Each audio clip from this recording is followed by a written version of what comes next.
Should be live now. Someone can confirm. Oh, there we go. Yep, I can see us. We're live. Cool. Yeah, we Oh, are. there we go.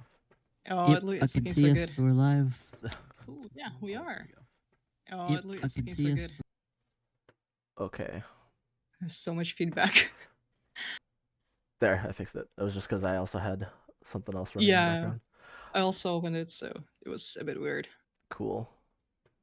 Hey everyone. Hi. Hello. Sorry for the Welcome. slight delay. uh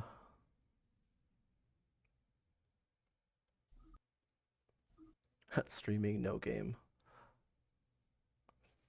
Yes. Yeah, did we set a category? Yes. Okay. I believe Oh so. yeah, game development. Which one I see. can decide, by the way?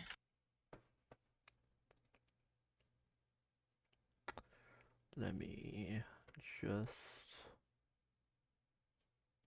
double check. Da, da, da. Docs.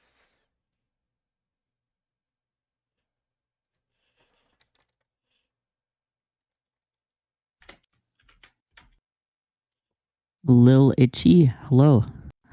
Welcome in. Hey. So yeah, we're just kind of setting stuff up at the moment. Yeah, I feel like it might be a little bit complicated at first. Honestly, just to get We'll it get all there. working. Yeah. It will There. all be great. Okay. Cool. Just open this back up. Oh, we already have 7 people up. All right, nice. Oh, sweet. Hi, everyone. Cool. All right, so we might as well get started. So, let me just pull up some stuff. All right, so, welcome to our first devlog. Yay. We wanted to start doing a devlog series. As you may have seen in our little shout outs that we sent a little earlier today. But basically, we've been working on our own little indie horror game. And this is our first ever sort of introduction to it. We wanted to sort of give a initial rundown of who we are, what the project is, and stuff, and then hopefully follow up with some more devlogs of just the development of the game along the way, and so people can follow. And if you're interested in game development or just in horror games or any number of things, then you'll be able to check it out. And yeah. So to get us started, I guess we can go ahead with introductions. So, hi, my name is Chris. For those of you who know me or who don't know me, I've been in game development, particularly in QA, for the past almost 10 years at this point. Um, and I've worked on a few different sort of like indie little projects and stuff like that, mainly with programming, but also with some game design and a few other little things like minor animation and stuff like that as well. So for Project Mara specifically, which I guess I forgot to mention is the name of our game so far, and also potential final name, not 100% confirmed, is Schwarzwald, which is something I'll explain a little bit later as to like where it came from and stuff. But that's our sort of pseudo official name for the game. Um, so I'm the principal game designer as well as the programmer for the game. So anything relating to the core game concept and the tech, as well as any sort of integrations that need to be made, that's essentially what I work on. And yeah, so I guess I'll pass it off to Caden to introduce himself. Yeah, so my name is Caden. I have been in game development for a few years now, mostly just as a student.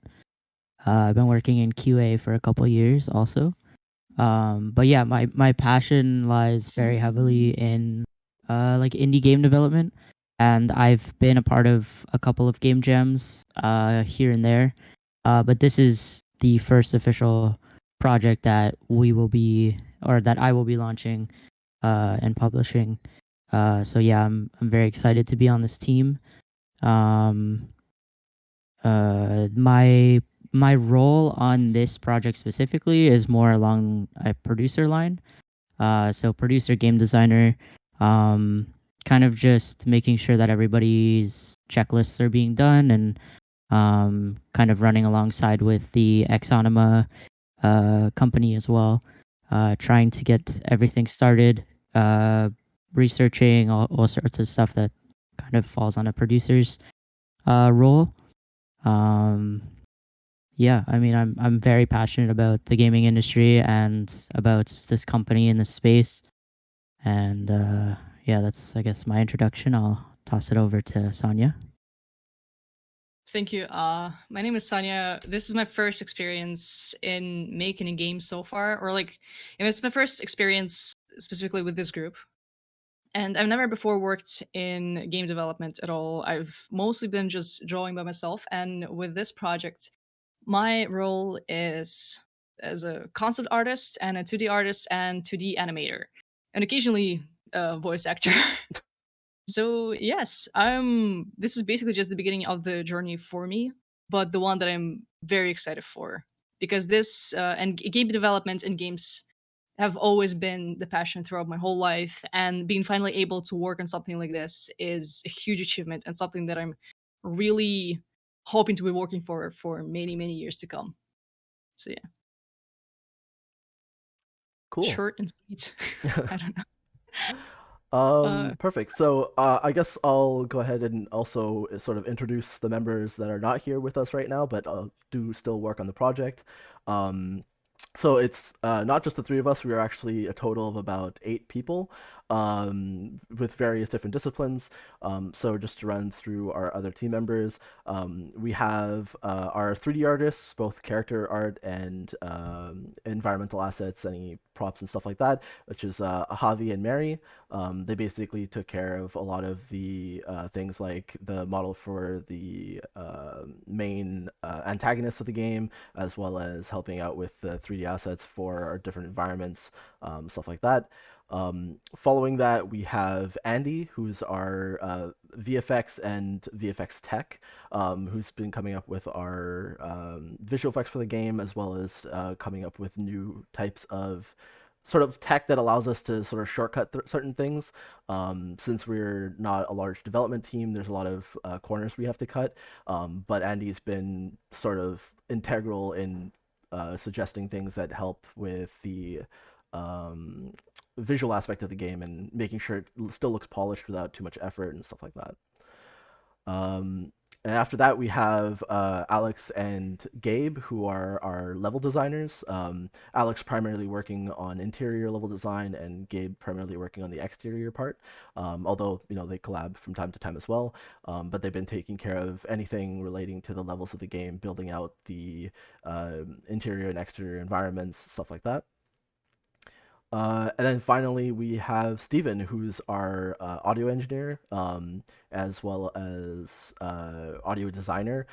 So he's been taking care of creating our sound effects for different parts of the game, whether it be as simple as a door opening or as more complicated as voiceovers and stuff like that, as well as things like making sure that the audio follows things like surround sound and things like that.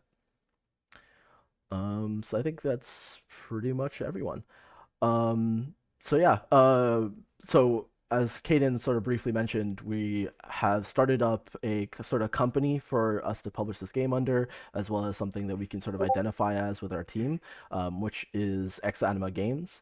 Um, to give a little history, we had a very hard time picking a name, and I mean, I don't think this is something that's Yeah. common for just us. I'm sure that a lot of companies have had it. Having worked with Riot, I can tell you that they constantly change names like all the time. Yeah. It's just sort of difficult thing when there's so many different games that have already been made and other IPs, and you have to try and find something that fits. Even just like social media, it's like somebody owns that account or somebody has that name, Yeah. so you kind of have to make sure that you're not picking something like a couple of names that we came across were like sporting event names and stuff, and we had to make sure that nothing was used by any other company or it's just kind of the process as you go with making a company name, I'm sure. But Yeah. yeah, we went through a couple different names, but yeah, finally landed on this one, and it feels right Yeah. with all of us. And the idea really stuck with us because Ex Anima is Old Latin for from the soul. And that's sort of the ideology that we're going with when it comes to our game making is really like, gamers making games really focused around making games that we actually will care about. And it's not just about following the next big thing. Even with Project Mara, our goal was very much to sort of like break the norm with horror games. That's why something that I'll explain a little further is that this is a psychological horror game, which comes with its own challenges. But yeah, and one other aspect that we really liked is that in the logo that you might see down below, we have a soul in the middle between X and Anima. And the idea is that that soul is actually supposed to represent what we're working on. Um, so in the case of the current logo, as you can see there, that would be our primary logo. But the idea is that depending on the type of game as it's published, the logo in that game will reflect the soul of that game. So in hence for Project Mara, you'll see something that's going to be a lot more horror like TBD, and we'll probably release a little teaser for it as well. But yeah, so that's pretty much who we are and how we came to be in terms of a team and a company. Um, so I guess we can talk a little bit about the game. Um, so Project Mara was not intended originally to be sort of a project that we were going to release. It was actually something that sort of came to light when um, we were thinking of the next game jam to join. And it was around Halloween time, so we were thinking about joining a horror game jam. And Caden actually was the first one to sort of like come up to me and be like, "Hey, like let's do a game jam type thing." And then we sort of onboarded other people who might be interested and came up with an initial concept. Um, and the idea was that we were going to do a 10-day game jam. So that was it, 10 days, and we're done. There was nothing else that we were going to do. And we just wanted to get a pretty cool like horror concept out the door. Yeah, Yeah. if I can interrupt there a little bit about the game jams that the team we have right now, we've done a couple of game jams together, a few of us, but we've only ever done weekend long game jams, and that even came up this time too because we knew it was around Halloween. We knew kind of the idea that we wanted to do, and there was some weekend long game jams that we could have chosen. But with the idea that we had and the team and the talent that we had, we kind of wanted to do the 10 days so that we could do like fully fleshed out ideas and get more mechanics and stuff. And yeah, and that's kind of where our prototype and our ideas started turning into something that we could see potentially finishing um, and making tweaking and making better. Um, sorry, Chris, to cut you off there. No worries. But I Go. just wanted to explain that, yeah, like we had done like weekend long ones before, so we know the crunch that is involved there. And it's you can make games, you can make experiences, but I think with what all of our ideas kind of came to was that we wanted to put a little bit more effort, we wanted to put a little bit more time. And the original prototype, and I think all of us were kind of on the same page that we were originally going to do 10 days. That was that was the beginning plan. We did some early prototyping, like a couple weeks before the game jam, because the rules for the jam itself did not. Some jams you're not allowed to do prototyping before, but this one kind of opened it up that you could use previously made mechanics and certain assets. But yeah, and as we started going, it slowly turned into something that just naturally became this company and naturally became this team. I don't think we ever really sat down and had a full conversation uh it wasn't just one person that said I'm starting a company or something. It was all of us that kind of were just like, let's keep going, let's keep adding to it, let's keep doing this, because we all had like such a good foundation, I think, to the game itself, that we're making. And there's just, I mean, we've all kind of worked in game dev, or been a fan of game dev, and I think that we all can see that there's just so many more improvements we can do. There's so much more that we can add. Like we'll go into that, I'm sure, later on, or even tonight through this stream. But there are a few things that weren't involved in the early stages of the game and have since been created. And I think that, yeah, um, we weren't originally gonna make it a full thing. Yeah, It wasn't that Yeah. was never the pitch. Was that it was gonna be this full game? But yeah, we've all kind of been having a really good time at it, and no one's burned out, I don't think, with yeah, making it. We've been Yeah. consistently making it every day since. It's been about 2 months now. So yeah, 10 days turned into a couple months, turned into a plan to make future games together, yeah. and yeah. So And yeah, just so that, oh yeah, no, go just go ahead, Sonia. I just recall the experience of when it was just a project for 10 days, and so you could just see how it was. Uh, when we were working on this project, we all basically took part in it as much as we could. So we were creating assets as much as we could as well. So I would be working on the train as I was on my way to another city, but still working on the same project and trying to send them all the assets and all the concepts as soon as I could, like as soon as I got the connection like to the internet, so that we could all progress and make it in that 10-day crunch basically.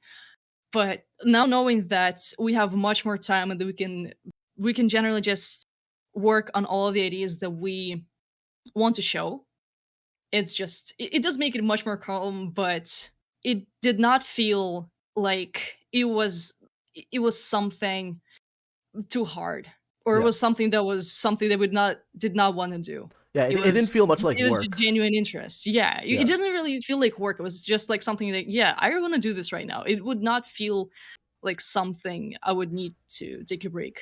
Yeah, I've been in game jams before where it's been very tense and very like, oh my gosh, how are we gonna make this time? How are we gonna do this? But like everything that all the ideas from all the different artists that started coming up throughout the game jam itself, and even just before it, uh, even if it was something that was gonna take longer, like I think we all genuinely wanted to make it and wanted to do it. And it's just been an enjoyable experience. And now that we have more time, and the stuff that we come up with right now, like if we added some new UI or new thing right now, like just knowing that we can improve it later on, and it doesn't have to be final, is all like really, really encouraging things. Especially with a team that likes to be involved as much as we have been.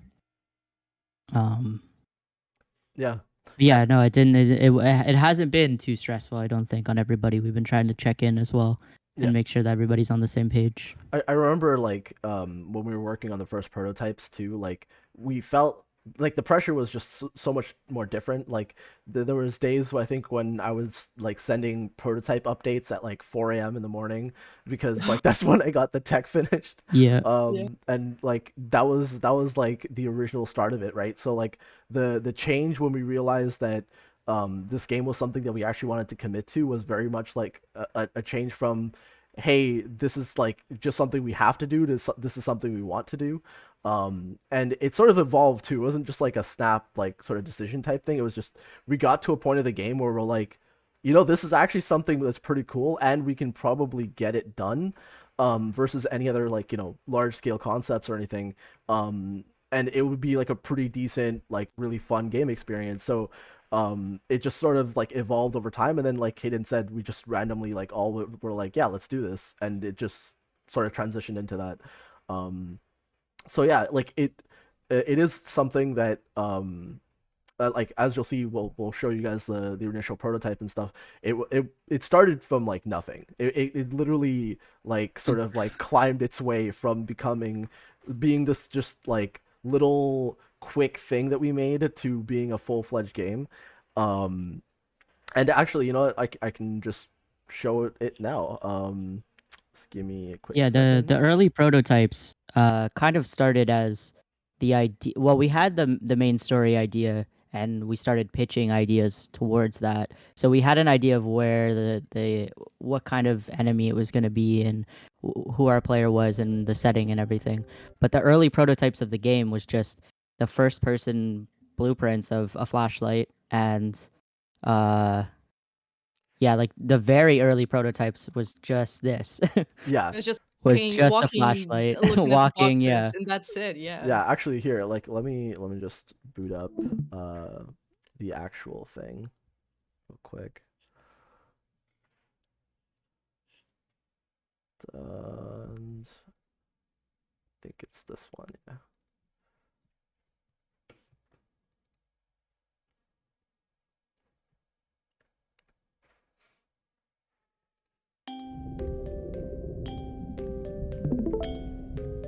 Just gotta center that. There we go. So, yeah. All these memories back. Okay, it snapped back. Never mind. Yeah, so this is the first prototype, and you can hear the creepy music that we decided to join into the game. And sorry if there's like some lag. Let me just close some things. It doesn't lag as much.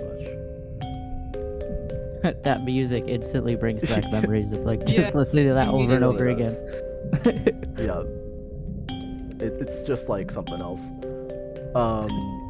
So yeah, I don't know why it's glitching out. 1 second. I think my computer's just like, yeah, you can't do all of this at once.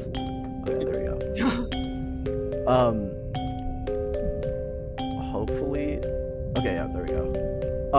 So this game like literally started off as a sandbox. So the idea is that we have this creepy music, just pitch black nothingness, and then just like us sort of like feeling out what it's like to like explore what pitch black actually feels like with just a flashlight and like sort of get a feel for like what would be creepy. Like we literally just like hopped in a call and we're like, yeah, it'd be awesome if we had a situation where something popped up from behind this, or if there was like a really creepy space with like a hallway. And we really like literally just started off with the sandbox and built it out in theory from just this prototype alone. Yeah, and kind of even just with the flashlight turning on and off, we were kind of brainstorming what our mechanics could be around the flashlight being a big part of the traps from the enemy. Was something that this alone allowed us to brainstorm what that could look like. Yeah, and Also, funny enough, yeah, it was also so interesting to explore what could actually scare you. yeah, Because once like we had Oh. these prototypes, we knew that nothing could harm you. Like in a horror game, you would go into the darkness and you would expect something to happen. And at that time, it was interesting to brainstorm and see what could actually happen, what would actually scare you. yeah, exactly. And it was quite like literally just us being like, we're in a dark space. What is gonna freak us out? And then building it out from there. And from this prototype, which is again like literally just like an empty level with some boxes and a flashlight, we got to this next one, which is a little bit more built out.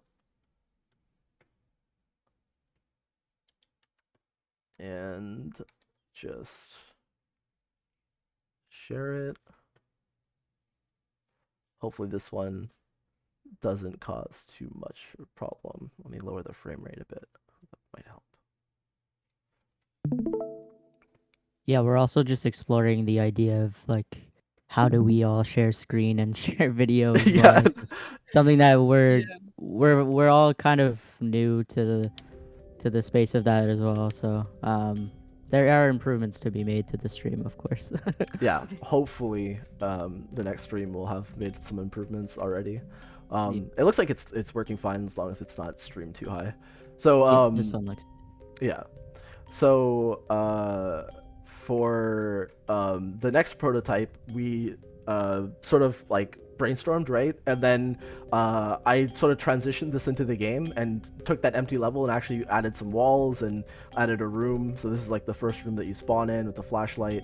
And then I went on Google and just found the scariest face thing, got like just a basic poly model in Blender, stuck the texture on its face, and then put it into the game. So along with this creepy ass music, there's actually, if I can show you without it going away, that creepy monster thing in the hallway. And if you look at it fast enough, it actually disappears, and there's that giggle. And then that's it. It goes away and it freaks you out. And then there's like the light that starts flickering after it disappears. And then after that, we started looking at things like what aspects in horror movies make things feel creepier. So, like, you know, what special effects do they use? What sort of camera tricks do they use? And the main thing that came out of this, especially from what was it? The Conjuring, is the Dolly zoom effect, which I'll show you right here. If you walk up far enough, the hallway sort of extends and it like sort of gets like pulled almost. And like you hear like the little whoosh effect and everything. And the Dolly zoom, essentially what it's doing is it's zooming in while pulling the camera back, so you get this really nice sort of like spooky effect. And it's not something that like you notice heavily in a lot of horror games or horror movies that use this. It's usually very slight, but we wanted to exaggerate it a little bit so that it really like stuck out, that like right after you enter, like right after you exit, that's like the first thing you're hit with, and it just throws you completely off. So in the actual game, once we started building it out, you start off in this very normal bedroom, like everything's just fine, and then you walk into the hallway and it just goes gigantic on you right after you meet this like creature. And that's where the effect came from. And then as you can see, like it gets really creepy just based off the fact that your flashlight can't even reach the end of the hall, so you have absolutely zero idea what's over there. And those are the sort of concepts that we really wanted to play around with, right? Because as a psychological horror, you're not really throwing people like gore or like zombies or like things that are supposed to attack you. It's just like a lot of things that like start off normal and then just keep messing with your head, like as much as possible. It's also something that I agree with completely. The scariest thing is when you cannot see a monster, and basically when you cannot see anything. You're just being scared by atmosphere alone. You're scared of the place you're in right now. And you're scared that the thing that's supposed to save you, the flashlight, is not able to show you your path completely. Exactly. And then like this was pretty much it for the prototype, because one of the rules of the game jam was that you literally you can't build out a game. Like you can mess with some ideas and stuff like that, but you couldn't actually do anything beyond that. So all we could do was just sort of like make this basic sense, and then like think about what else we could do. So like we have this like really giant room at the end of the hallway that's supposed to freak you out even more, because all you see is this one light and everything else is like pitch black. And like even like walking up to certain objects, it just feels like very creepy as the object comes into focus or out of focus. I think the original idea with that too was having the second light being farther back, is that you've already seen an event happen the first time with the first light, and you're kind of left to like not know what to expect with the second light. And the flickering too was something that we early on we knew that the enemy, the monster, was going to be something that was tricking the player, and that was something that kind of came from that idea, is that like at the beginning this event happens, the flickering happens once the enemy goes away, and then I think in this prototype that light is supposed to flicker, right? Or is this from a later one? That was a later one, but yeah, the idea was and that then this would we also started flicker. playing around with more ideas of like when the enemy is nearby then the light starts flickering, or what can we do like if you're not looking at it or something, or certain ideas like that. How we would introduce these traps But yeah, like Chris said, the game jam itself, um, this stage that we're at here that we're showing on screen was from before the game jam started. So that was our prototype. I think this was like the weekend before Yeah. the game jam was starting. Yeah, We I think had it was this. something like that when you just started giving us the prototypes. Yeah. Yes. And then from there, that's when we start brainstorming with the art and the conceptual stuff started kind of happening in our brains. And then I think we didn't even submit any artwork or concepts until the game jam actually started. Yeah, we had very Yeah. little time. Yeah. I think it just had some rough concepts so far, but we really did move on from those that I had initially for the main monster. And then we moved on to something a bit different. Mhm. Yeah, and then obviously we had to start thinking about things like, okay, well, now that we have like a basic idea of what the game's gonna feel like with this prototype, what else can we do in terms of making it come to life? And it was like, what is the monster gonna look like? What's the environment gonna look like? What sort of progression are you gonna have? And eventually we came to start building things out a little bit more. And I can't show too much just yet because obviously we want to keep some of the surprise for the game. But I can show you sort of the beginning area of the game and how it sort of transitioned. Um, and let me also turn down the volume because there's something that I am afraid is going to be really loud. And I think Kaden and Sonia might know exactly what I'm talking about. But that, like, yeah, Oh, wait. the front Because door. I've not seen so The far. front Oh door, yeah, The yes. front okay. door. Because We'll honestly, just say it. Yeah.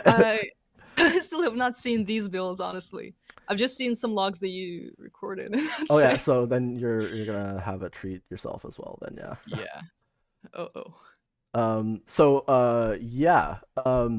So something you might notice immediately is that we decided to use Unreal 5 for this, which was actually sort of like a surprising move even for us because like I think most of us are more familiar with Unity than we are Unreal, so that was a challenge in and of itself.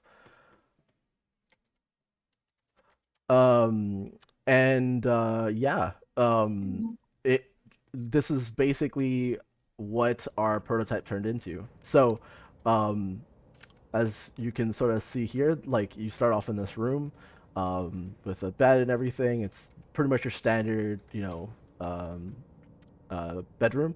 There's obviously some more stuff we're gonna do to this. There's still a lot of that stuff that's still work in progress, but the idea is to give you sort of the sense of like normalcy, right? Like you wake up out of your bed, you're like in this like normal environment, um, and all you have is like a flashlight, and that's it. Like, what are you gonna do, right?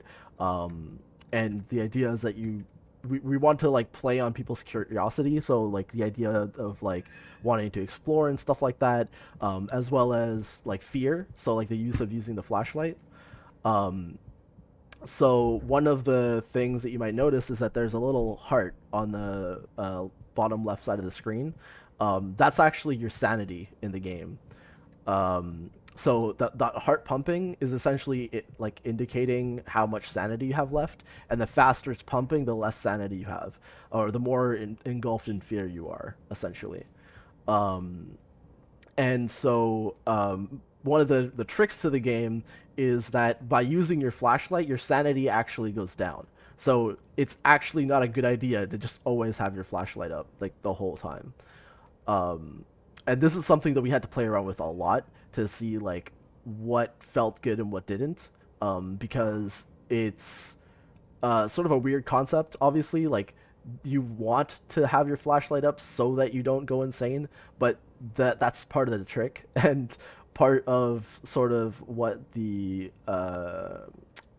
game is trying to tell you is that like nothing is what it seems, and like you're not really in control.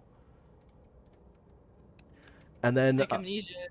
Yeah, just yeah, sorry, yeah, just amnesia reading is the a comments. Like amnesia yeah, is a good one. Yeah. yeah. Um, so yeah, the first thing you do again, like you want to like go out the door, and all you see is this creature like just standing at the edge of the hall, and there's just like what you can't see right now is that eventually there'll be a light bulb there, but like all you see is a light sort of coming down on it, and just it standing at the edge of the hall, and then as you get closer, it reacts to you and turns its head ever so slightly and then just disappears and the hallway extends. And like what we haven't added here just yet is the hallway actually extending, but you would actually get this sort of like extended effect and the hallway would be like a bit longer. This is a bug where right now my camera just stays that way, but what I'll do real quick is just disable it so that we can not have to worry about it.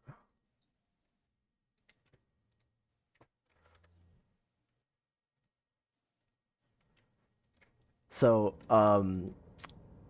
once you get past that, the idea is that we want to. Whoops, sorry. Once you get past that, the idea is that there would be several like traps that you'll have to go through, or like different experiences that you'll have.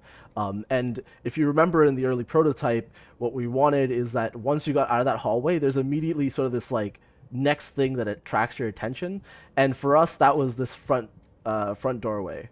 So like when you come downstairs, um, you just see this front door open, and there's just like it's supposed to be light outside, and you're like, oh, I can escape, I can leave, and it's like the first thing you see once you like walk down that hallway is just this like thing attracting your attention, and there's nothing telling you that you have to go this way. There's nothing locking you in place, and you're just like given the choice, right? Just explore further or go towards this open door, and you just sort of innately want to, right? The idea is that we're trying to get the player to want to do these things or just like do these things out of fear or do these things because they don't want to get attacked. So you just generally be like, okay, so like I can leave. And when you walk up to the door, and I think it should pick up on the audio, yeah, you get this like blood curdling scream. That's supposed to be the monster screaming at you, not letting you leave, and then the door just closes, and that's it. Yeah, Um, so the main idea around the enemy is that the enemy is controlling this reality.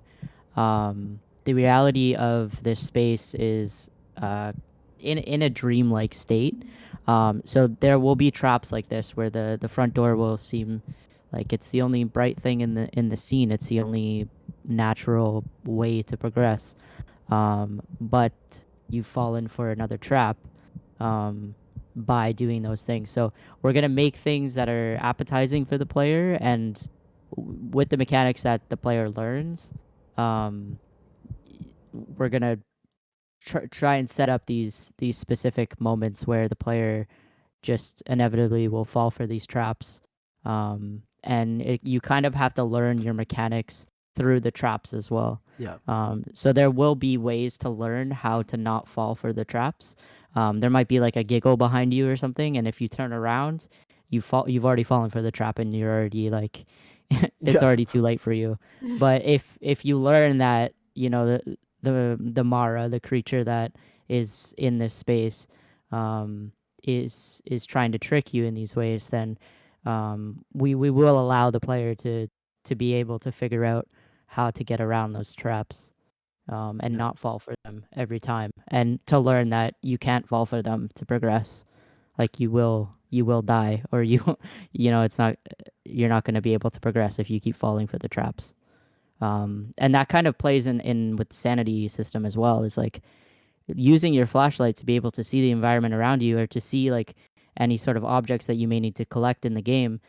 You want to use your flashlight to do that, but that's another trap itself. Like you're not yeah. able to use that flashlight too long, or you know the Mara is going to be detecting you easier, and your sanity is going to be dropping. So Yeah, um that's exactly it. Like, um, the core concept behind the psychological part of it is that it's playing on what your psyche is. So whether it's, you know, fight or flight, like what sort of responses are you gonna have, and how is the game gonna react to that response? So whether you run away or you decide to fight on, like there might be a wrong and a right way of doing it, but it's all gonna be based off of like what should you do and like it's not entirely going to be one or the other. There might be a situation where you think that fight is the right choice, but that's just your innate response to the challenge that it's giving you. You know, in this dark environment with this creature like sort of like taunting you and hunting you, and all you have is this flashlight. You might want to fight, but the idea in a specific trap might be, hey, in this instance, there's really no reason for you to fight, right? But you just that just might be your response, and by going and falling for it, you fall into that trap. And by the like when the second that you've made the choice to do it, even if you take one step into that decision, you've already gone too far into the trap. And that's the idea, is that like, it's supposed to really play on that. So like whether whatever choices you have, like there's supposed to be different traps throughout the entirety of the game world that's supposed to play on those. So like, you know, in one trap it might be like playing on your flight response, and in one it might be playing on your fight response, but it'll be very dependent on like what you should do in that situation versus what your response is going to be. um So there's somebody that was commenting in the chat that I so kind of wanted to bring up because yeah. it might be something that we could kind of dive into a bit. They're saying as a player, you have to show this stuff. They won't know the lore of the world. What I'm saying is you won't have any of this information in game unless there's another way to get it. Yeah. So when you start the game, all you see is the creature that could come at you where you are trapped in a dead end. Then a trap door feels like a cheap jump scare. Yeah, so like, that's part of what you sort of get contextualized. Obviously, we don't have that part of the game just fully built out yet, but the idea is that you sort of get this. Well, you start off in a state where you think everything's normal. That's the idea behind it, and it's not supposed to be just cheap jump scares. The idea is that any jump scares are just a tool as a part of what should scare you, but the whole experience should feel uncomfortable and frightening. So, like the environment, the ambient noise, the sense of like exploration throughout this dark environment and this like dark house, and eventually you'll go outside and there'll be a dark environment that you have to explore there, and like it's completely all new to you, right? And so like what I've just shown you with the whole like, you know, you go up to the door and it screams at you and stuff like that, like that in and of itself is not really much of a jump scare. I would say that that's something that could frighten you, but it's only like one element of that. When you're going through these different traps and stuff, if you're given like all of this information, right? Like if you're given exactly what's hunting you, exactly what the situation is that you're in, you just won't go through the same experience. The idea is that like by exploring through this unknown environment, you sort of get triggered into specific responses, and that's how you experience the horror aspect of it all. Um, so like in a case where like you're playing this game for the first time, right? You spawn into the bedroom and like, you know, you wake up and you are just like in your bedroom all of a sudden and you're not sure what's going on, but like everything seems normal. Then the second you step out of that room, right? That's when you realize that things aren't exactly what they seem. Um, and the concept of the game, which I can actually just switch over to show you, just give me 1 second, is um, gonna like explain a little bit better about why things are that way, and sort of like what um, what the experience is supposed to provide, really. So if I up here, Yeah, so the initial good. playing through from the bedroom to the front door is not something that happens in like 5 minutes either. It's going to take a while for the player to get there. They're not going to be able to see anything in their environment as well. So the walking up to the door is not going to be that bright in game. And it's also just going to be opened and you'll be able to see the outside, which makes you feel like you can walk right through it, but that's where the door will slam. It's very bright right now, just so that we have it kind of. It's just like almost like a prototype of the door design in game right Yeah, now. But I think they did bring up a good point of like the cheap jump scares, and that's hopefully something that we've been working on, and we've been trying to make it not feel like cheap jump scares. We do want to lean more towards the psychological aspect of it. Um, But yeah, I mean, it's good points to bring up. Yeah. But yeah, Um, the playthrough itself from start to the front door is probably like at least 10 to 15 minutes or however long it takes you to get there. There's like a couple other traps, and you won't exactly know that the front door is the first place you need to be anyways. Like there's bedrooms to explore upstairs, there's yeah. rooms to explore downstairs, and the room at the front door is something that you just kind of slowly creep up towards. Um and that's where the event will take place. Exactly, yeah. And I'll go a little bit further into what you're seeing on screen, which will explain a little bit more of the concept of the game.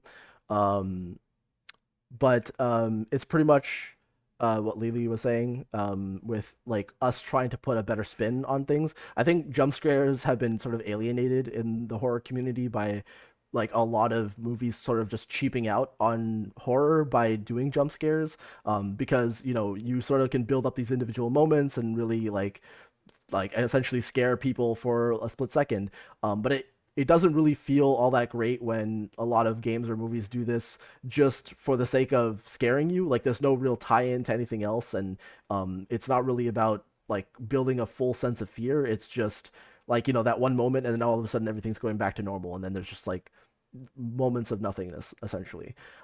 That's definitely not what we want to do. The idea is to take what is good about jump scares and actually tie it into things that are going to be psychologically scary to people. So, building up the entire experience with the different audio tracks, with the different experiences, with the different traps, even the whole sanity mechanic, to really like engulf you in an experience of like uncomfortable, with periods of like maybe like little bits of calm, just so that you can like come back down. um and with things like the sanity, for example, one of the things that we've added is that as you lose your sanity more and more, you start hearing your own heartbeat, and like it's sort of this like sound that's in the back of your ear, and you just like feel it as like you're going through, and it makes everything you're experiencing even more uncomfortable, and allows us to include maybe a few jump scares here and there that will then like add to the horror essentially. Exactly, yeah. Um, Pretty much what was just said. So, it's not just about jump scares. It's that good horror game slowly ramps up the tension without letting up, and then jump scares give minor tension releases, and the moment is lost. Yeah. So, that's essentially what we want to still give, right? I think like something that a lot of people forget about like horror movies, is that a very good horror movie that you'll watch again and again, is actually one that's probably so bad that it's good. In the sense that you might have these sort of like scary moments and stuff like that, but like you do end up like laughing at the fact that you got scared, or just enjoying the moment itself for what it is. And the types of horror movies that you don't watch ever again are the ones that are so terrifying that you're just like, yeah, no, it's not even like fun to watch this. I'm just literally in a state of horror. And that's not what we want to do. The idea is that like we want there to be sort of like the aspect of a horror game that really like you're going into this, and you're probably like half in your mind being like, I don't want to do this, I don't want to do this, I don't want to do this. And then you go and do it, and you experience it either alone or with friends, and you enjoy the experience of going through this horror game, and you, like laugh at yourself for falling into stupid shit and stuff like that. So kind of, yeah. Like, the question was, so are we aiming for like a scary movie territory? I want to say that like part of this is sort of what you would experience in a horror movie, in the sense that it's not just about the game mechanics, it's about like experiencing it. It's part of the reason why we did, for example, first person. It's part of the reason why we sort of built a narrative, that we then have you run through the game in. And only we know about that narrative. So the idea is that we're sort of giving you this experience where you get to play out like a story almost, but the story is obviously entirely about a horror scenario. And in that, there are game mechanics that then tie in where you have to sort of be clever or think of things in a different way in order to escape. as well as things like exploration mechanics and things like puzzles in order to be able to get out, as well as the traps themselves, kind of being involved in those puzzles and yeah, giving you this holistic sort of horror experience. And I don't know if you want to add anything more to that, Caden, but that's sort of how I see it. Yeah, I think I mean even in the couple months that we've been designing the game and developing it, there are still pacing stuff that we do need to figure out as well. Mm. Like I don't think we've in this current build that we have now have played the beginning to the first interaction with the enemy to the door enough to have those paces out, but um we that's something that we definitely need to still keep designing and keep developing with all the mechanics that you've mentioned and all the feels that we're going for as well. Um, so yeah, I think these are all good things to talk about as a team, anyways. And we do try to meet like at least once or twice a week, sometimes more here and there. Um, but yeah, these are definitely things that um, are good to explore what it could look like this way, what it could look like this way. What is does it feel too cheap? Does it feel too? Does it feel right? Does it what can we do to make um, what we want to happen to the player and how we want the player to feel? How can we achieve that?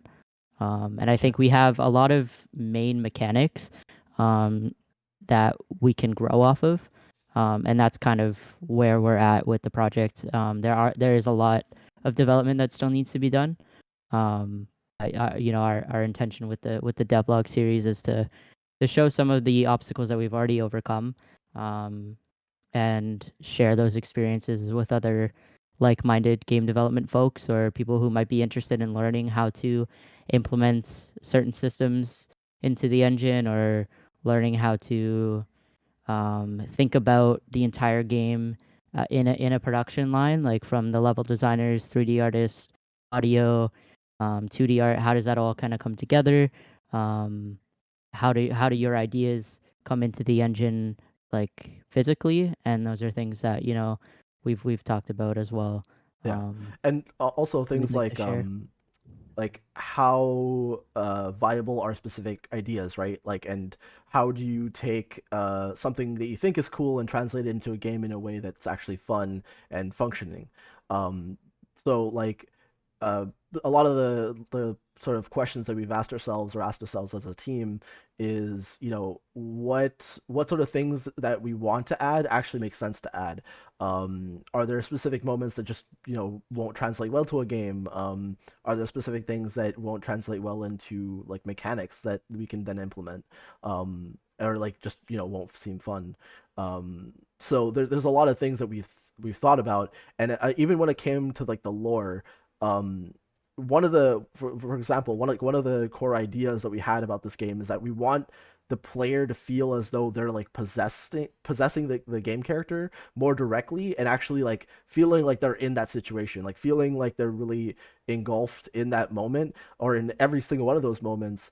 And like our idea behind the lore, how we present that lore, how we present the story within the game, all of that will actually it'll be important for us to craft that in a way that actually allows you as a player to possess the character and experience it for yourself.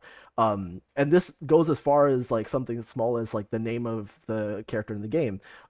So the main character's name is Sam, and we specifically selected a unisex name because we want it to be like the idea that it doesn't matter if it's a boy or girl, doesn't matter if it's any other gender, it doesn't matter what the situation is, like it's still someone that you can directly like connect yourself to and relate with. um and like something that you can tell from how we've set this up is like the idea of something you experience in like everyday life, right? So like two aspects to the game is one, you're in a nightmare, which like slowly comes like more and more like to life, and the second is the concept of being home alone, for example. Like those are two really simple concepts, but how are we going to take that and put it into the game in a way that you're actually going to experience it? And even the choices of those two moments are something that we thought about because it's something that you can relate to, right? Like you as a person, you've probably felt the moment of like, being home alone or in the dark or like waking up in the middle of the night after a bad dream or um, having sleep paralysis, for example.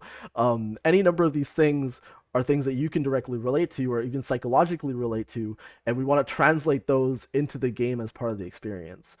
So a lot of the game design and the lore design was really tied around that, and that's something that we solely sort of want to actually be able to help other people explore through these devlogs as well. So like as you follow along, you'll be able to see what specific designs decisions were made, and if you're ever working on your own game concept, these are like sort of things that you can think about.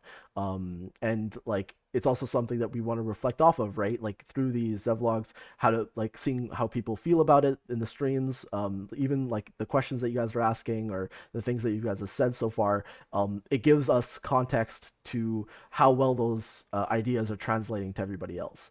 Um, so yeah, there's a Yeah. lot of these different things that we want to explore.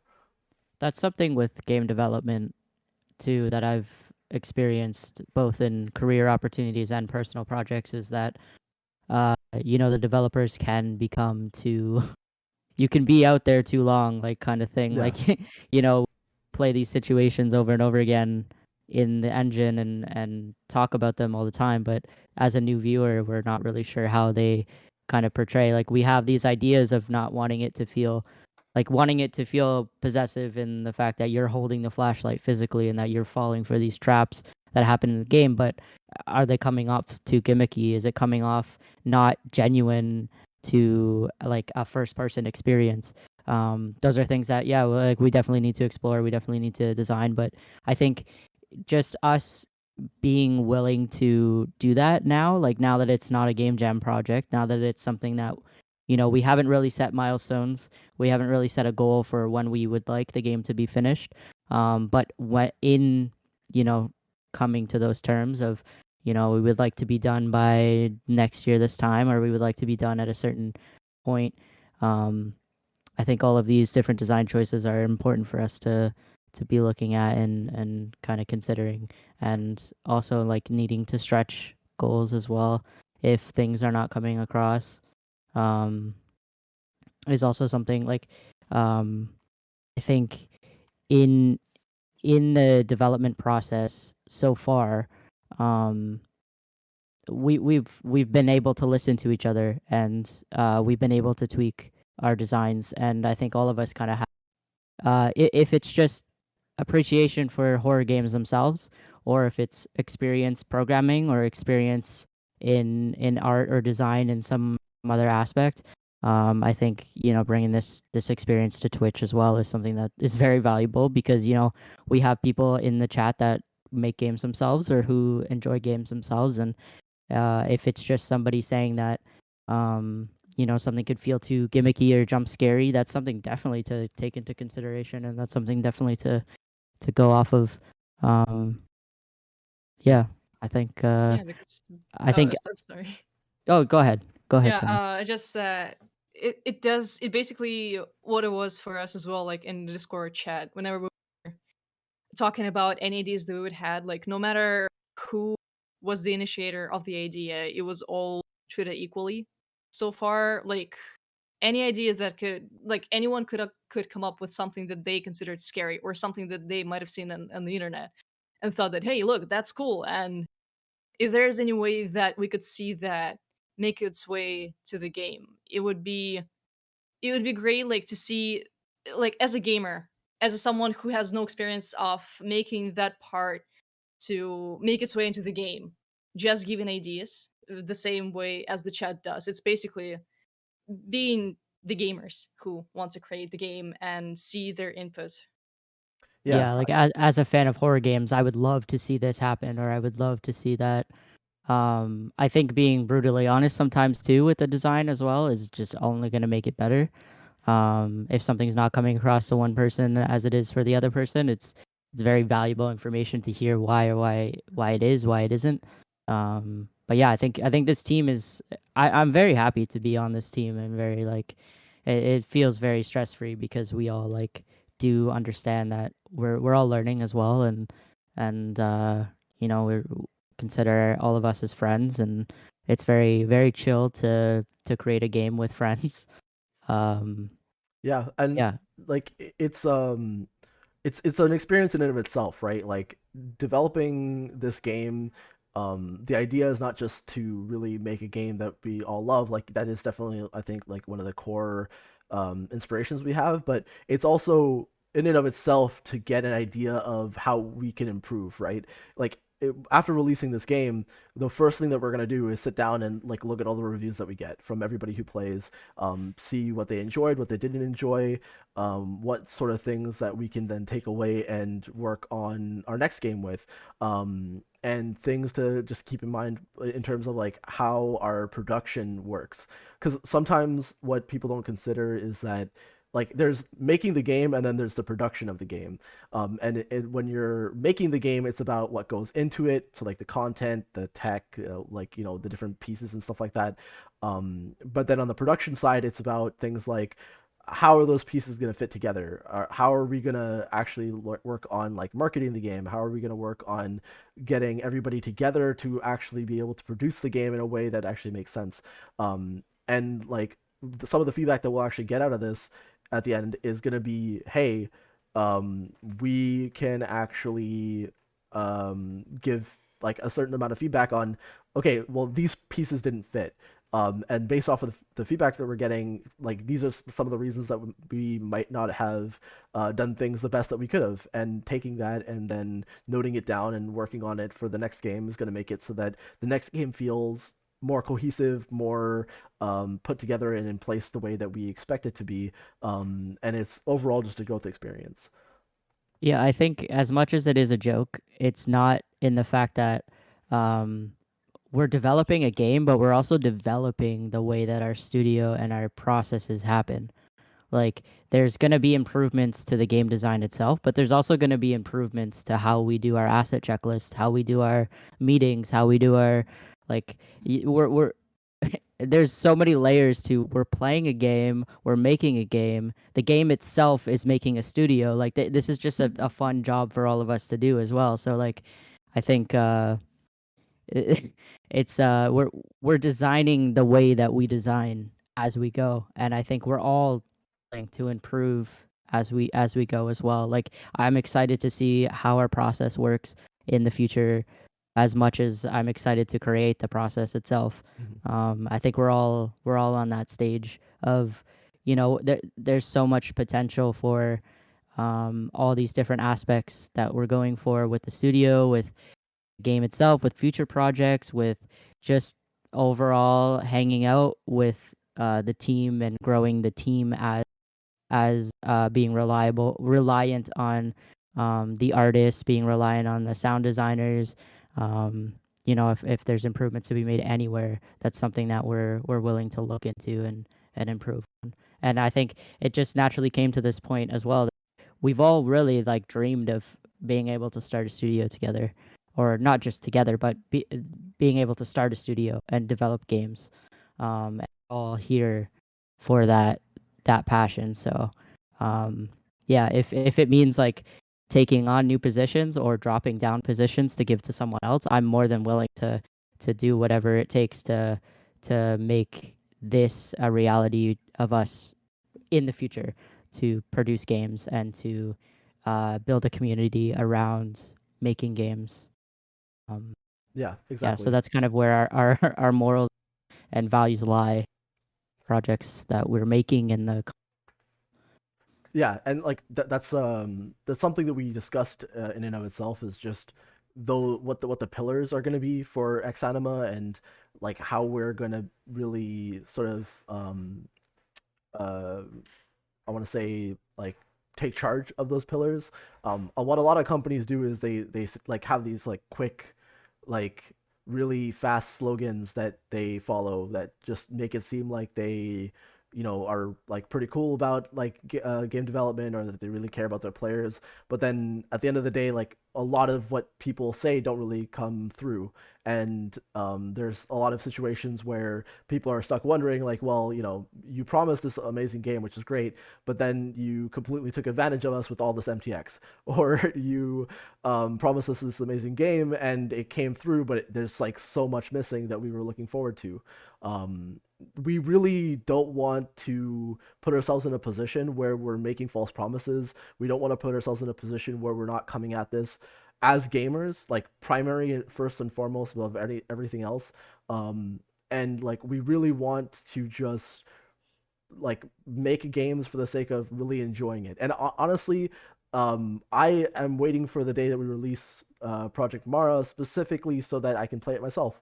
Because even in just playtesting it, because obviously, as I'm developing tech and stuff like that, as I'm making integrations from the other disciplines as they give, new content, I play through it just to make sure that it fits, make sure that it looks good, and make sure that, whatever tech is working is working.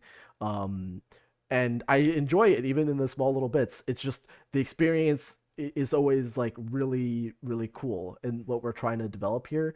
And I think like once we finish Project Mara, we move on to the next one. Like we want to hold on to those values as best we can. And yes, Yep. kudos to Sonia for making that logo because it's damn amazing. Thank you. Yes. uh, but yeah, actually, it's still. I think I mentioned this before. I might be wrong. But yeah, as creating the game and basically the way the game creates the company so far is that it is out of pure involvement and interest in like genuine interest in creating something, bringing the project, bringing the vision that we all have to life. It's not something that like, oh yeah, we will probably earn money with this. Yeah. It's generally just the idea that we all want to see come to life. Yeah, and like a huge part of this is like we've had the conversation where we're like, there's entirely the possibility that Project Mara doesn't do well. Even if the game concept is great, it's entirely possible that we just don't get the sales that we're looking for or the sort of like marketing that we really wanted to get. But those are limitations, right? Like that's just something that we understand is a possibility, but it's not going to stop us from really like pushing this game through, making it the best it can be, and making it a great experience. Because at the end of the day, like we said, like we really want to just make an amazing game. And the idea is that if Project Mara doesn't do well enough, if we don't get the sales that we're looking for, we're gonna take whatever money that we do get out of it and just throw it right into the next game, and make that game even better than Project Mara was. And like the idea is that we're gonna essentially move forward, not just forward itself, but upward, and take whatever we're gaining from the last step to make the next step even better than it was. Um, and like we've already had conversations about what we want the next concept to be, and we've already learned so many lessons, even within the 2 months that we've started working on Project Mara, that we can now use for the next game concept that we're thinking about. And that's something that I think is just really amazing in and of itself, is just the fact that you can do that. um, and I think that it really takes the first step. Like a lot of people end up sort of getting caught in this loop of like, I want to make a game. I have this really cool concept. Maybe they even work on it, but it just doesn't go anywhere because they're like afraid of pushing the boulder up the hill. But I think in doing so, you sort of gain traction and you get to a place that you didn't think you could get before. And it's really awesome to get that feeling, and also get a feeling that you might be able to do something that you would love for the rest of your life if it all goes well.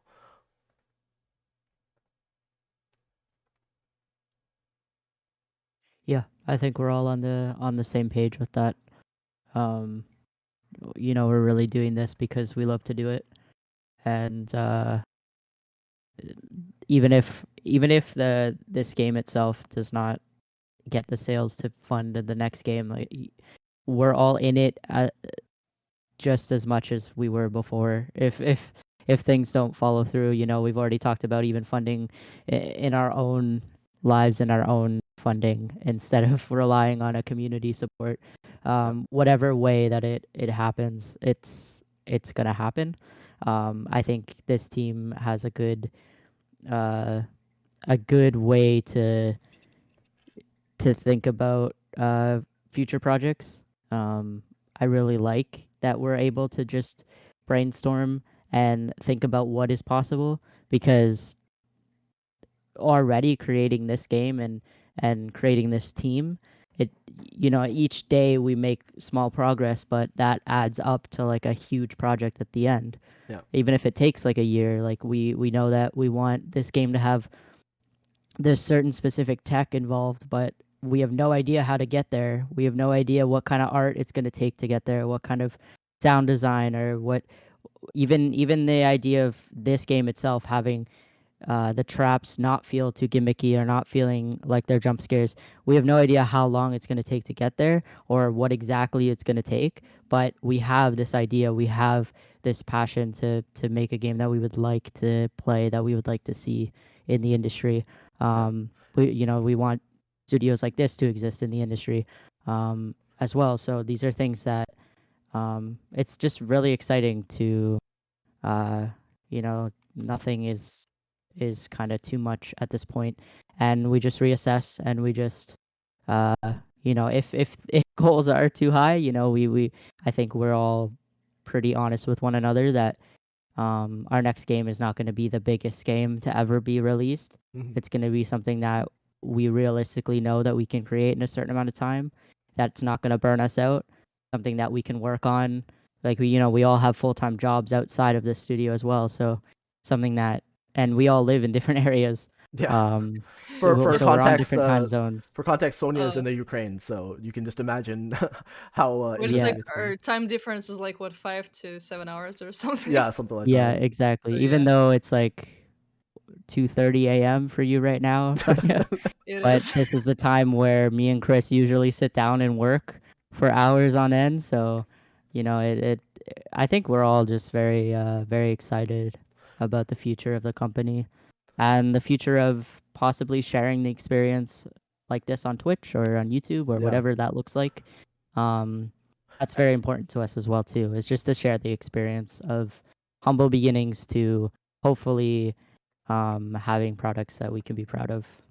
Yeah, and like one big thing for anybody else who's interested in like, getting into game development or indie game development, um if you think that like a lot of this is going to be hard work, you're right. But one of the things that even we didn't expect to happen is the fact that we have about, I think, like give or take 2 hours worth of gameplay already built into Project Mara in the 2 months that we've worked on it. And that's like very little time if you really think about it. Like we expected to be a lot slower in the sense that we thought it would take a lot more time to build out proper levels to get the game feeling like it's in a good place. But right now, I could say that like regarding any bugs, you could actually play through the entirety of the game and have a decent experience. Just like trying to get through the experience that we wanted to have with this like really psychological based horror game that has a lot of interesting moments and you sort of have to explore yourself. Um, it took a lot of dedication. Obviously, again, it does take hard work, but it doesn't mean that you can't take a concept and get a long way with it without even realizing it. And nowadays, especially with engines having gone so far, especially like for example Unreal with blueprints, for example, you can do a lot without even needing to learn programming. You could do a lot even without needing to learn like basis of like game design concepts. You can just throw something together, see how well it feels, get a few friends to play, try it out, and you could get a really cool concept, even in like a very simple game, just by doing that. So it's really about not letting the image that like AAA games give you get in the way of just trying to start something that would be really cool in the end. But yeah, that all said, I think like what we want to do and we will continue doing is like setting up these devlogs so you guys can follow along the way and get a feel for what we're working on, get a feel for the project a little bit more. Maybe we'll give a few teasers and stuff that for those who are actually on stream, so you get to see some stuff that other people won't, as well as some interesting Easter eggs that we're planning on working on that I think that people are gonna find quite enjoyable when they see them once we build them out. And I think that's something we're gonna keep exclusive to the people who view the stream. And probably if we do any devlogs on those, we won't let them be up so people can actually get surprised when the game comes out. But yeah, like there's a lot that we want to do. There's a lot I think that people are gonna really find interesting. Um, and even along the way, I think we're also going to do things like tutorials. I myself, I'm going to be streaming and potentially also putting up on YouTube some tutorials on making a base of a game. And we want to sort of like spread the knowledge that we've gained. Like we're not trying to just, push the game out. We also want to sort of build this community around us. We want to build a name for us as people who actually like care about game development. So something you guys can look forward to is that we'll post up as early as we can when we're planning on doing them, so you can tune in and maybe put some time out to do it. But even if you don't manage to find the time during the stream, again, we'll be most likely posting them on YouTube so that you can go and watch it there. Or if you need a refresher after the tutorial is over, you can go back and rewatch it, stuff like that. So there are quite a few different things that you guys have to look forward to. Yes. Yeah. Yeah. I think this is that we have a Evan. lot of things planned so that you could be involved in a project as much as possible, which we are really planning on making pretty accessible for anyone who's just interested in the way that the game or the games just in general could be made. Yeah. Um, and yeah, um, I think that's pretty much everything we wanted to go over. Kaden, if there's anything I forgot. No, I think we covered some pretty good introductions to both the studio, all of us, and the game itself. Um, yeah, we'll be updating this Twitch page to reflect schedule once we get onto a schedule. But we would like to be consistent with streaming the updates on this project. Like Chris said, some tutorials and game night type stuff with our team. Because once or twice a week we would like to get together and just play games and hang out. So yeah, if you're interested in that at all, follow along our journey. Yeah, and for examples of like what be doing for games, the first one that we did that we didn't actually fully announce just because it was sort of like a impromptu thing that we wanted to do. We all hopped in and played Phasmophobia together, and we're thinking that we're probably going to keep to the theme of horror games while we're working on Project Mara and play games like Dead by Daylight, Phasmophobia again. Let me see if I can pull up the list, unless you have it, Caden, for The those. forest is The another good forest, yeah. one. Yeah, there we go. There's another one called Labyrinthine, which is a sort of a similar experience to what we want with Project Mara, but a lot less focused on just the psychological horror and more focused around like some actual horror aspects. I do recommend you check it out if you're interested in like indie horror games. Um, so yeah, we're planning on trying quite a few of them. Maybe we'll even find some new ones that we didn't know exist and play them together. But you guys can, sort of watch and follow along, um, and yeah, enjoy it with us. Yeah. So Yep. yeah, with all that said, I think we're at the point where we're going to hop off stream. But Yeah, thank you all for being here and watching. We will be uploading this most likely to YouTube, just to begin our devlog series there. Um, but yeah, we will be back soon, and we will keep going with uh, with the attitude and the progress that we've been going with so far. We're excited to grow. We're excited to create, and yeah, thank you all for being here. Yeah, and special thanks to Caleb, Gabester, Rapid Crusade, Goalie, and Stubbits for following along with us on Twitch already. Nice. Didn't get a chance to announce it as it came through because we were going through some discussions, but figured might as well call you guys out for Yes, doing that, thank and you. we really appreciate it. All right, so yeah, that's it, and we'll see you guys later. Bye. Bye.